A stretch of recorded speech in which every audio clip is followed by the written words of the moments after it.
Kebetulan juga Nurul Ifah binti Jeffrey, dia sudah ada 6 ini. Iman Arista ada Nur Raihan, dia sudah ada 6 ini. Kifah Humairah, dia sudah ada 6 ini. Muhammad bin Rizal, bukan Muhammad Rizal, Muhammad bin Rizal.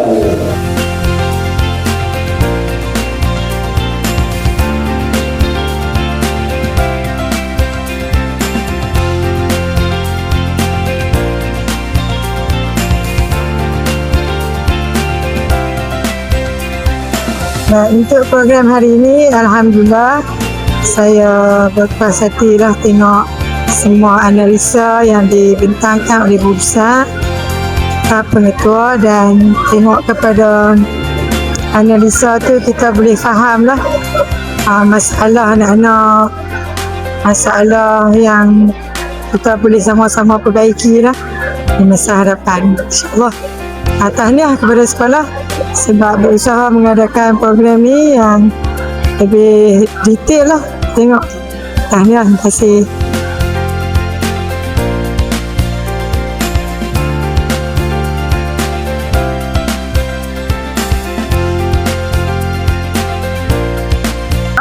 Kami buka booths untuk kaunseling sempena program Jaya Waris tingkatan 4 dan 5 pada hari ini. Jadi yang seperti mana yang kita lihat di belakang kami ni ada banner banting. Untuk tingkatan 4 kita ada psikometri untuk fokus IPP, inventory trait personality, dan untuk tingkatan 5 kita ada inventory minat kerjaya. Dan kami juga akan memberi penerangan kepada waris-waris yang hadir pada hari ini berkaitan dengan buli dan juga gangguan seksual lah. Seperti mana yang kita tahu, ada akta baru-baru ni, akta anti-buli 2026 telah dikeluarkan dan sekolah sangat menekankan lah sekolah yang penyayang, selamat dan bebas daripada buli.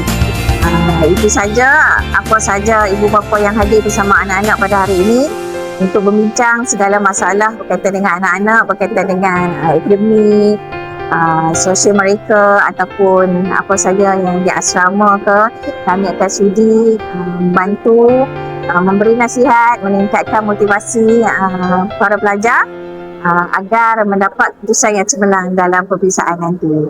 Itu saja, sekian, terima kasih.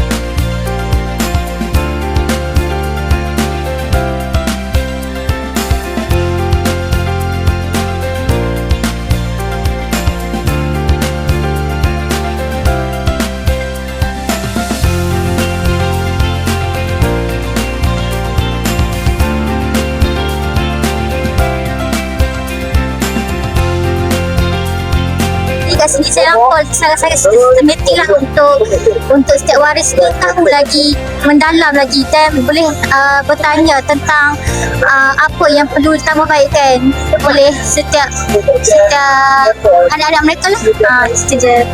Okey, sekian, terima kasih.